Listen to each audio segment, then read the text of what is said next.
We used to think that our hunter-gatherer ancestors only ate nuts around 10,000 years ago, so relatively recently. But this study has shown that we started eating nuts way earlier than we thought. And so in this study, they showed there's a specific tribe that survived 15,000 years ago in northern Africa that really relied very heavily on nuts, but that came at a very heavy cost to their health. And so their skeletons showed that they had tooth decay and bad breath and abscesses because of all of the nuts that they ate.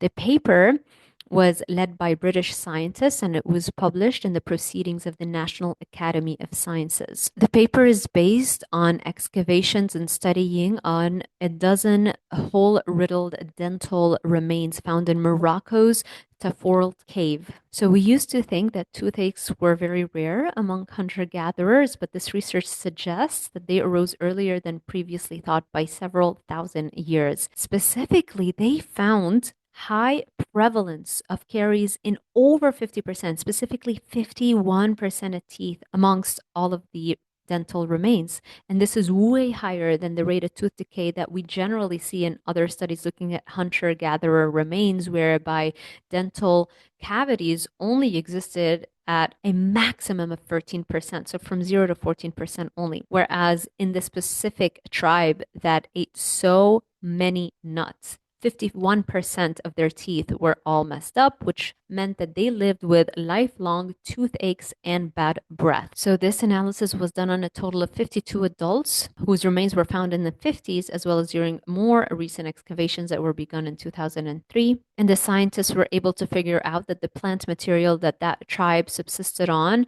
was very heavy in acorns, pine nuts, juniper berries, pistachios, and wild oats. There were so many remnants of acorns that the researchers came to the conclusion that the acorns were harvested and stored for eating as a staple food all year long. The tribe is the Ibero-Mauritanian people who inhabited Tafourelt, the cave, some 13,000 to 15,000 years ago. So very interesting, and another reminder for why eating a plant-heavy diet may not be the best form of nutrition for our species, and why relying on a more carnivore or animal-based type of diet might be beneficial.